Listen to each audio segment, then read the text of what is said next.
السلام عليكم. الجماعه الزملكاويه اللي لسه مصممين ان الكاس بتاع الانتر كونتيننتال من كتر ما دماغهم تعبت من الاهلي بعد ما بقى بطل نص الكوكب، وهم يا عيني جالهم خلاص كل الامراض بسبب الاهلي، سواء سكر ضغط قلب كل الامراض، ومش مصدقين ان الاهلي وصل للمراحل دي، فمش لاقيين حاجه يقولوها، فعمالين يقولوا ان الكاس دوت مش معتمد من الفيفا. يعني انا عايز اعرف حاجه، جبت منين الزكاوه والفزلكه اللي انت فيها دي؟ بجد ما احنا شتمناك وقلنا جماهير ما بتفهمش كوره زعلتوا. لا انا النهارده بقى مش هغلط في حد، انا عايز اعرف الكاس دوت ازاي مش معتمد من الفيفا، وهنا ابو ريده عضو في الكاف كان واقف بيسلم الميداليات. بلاش دي. طب الكاس نفسه مكتوب عليه فيفا، بلاش دي. خلينا بلاش دي، انا خلينا يا عم احنا مجانين وانتوا اللي صادقين. الكاس دوت مكتوب عليه فيفا متزور، تمام.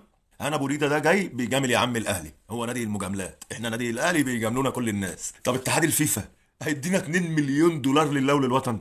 في حد بيدي لحد 2 مليون دولار لله وللوطن؟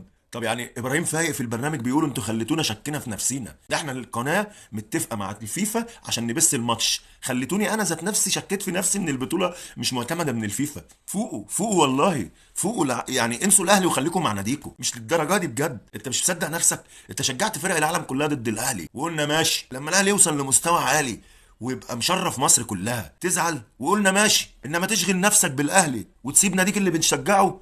لا ده اللي مش ماشي. خليك في حالك يا حبيبي، شجع ناديك يا حبيبي اللي ما بيخرجش بره 100 عقبه، مالكش دعوه بينا، خليك في حالك، اخرك احمد عرابي وشارع جامعه الدول، مالكش دعوه بالناس اللي بتروح تلعب هنا وهنا وهنا وهنا. خليك في حالك يا حبيبي، احنا مش ناقصين والله، ماشيين بعلاج.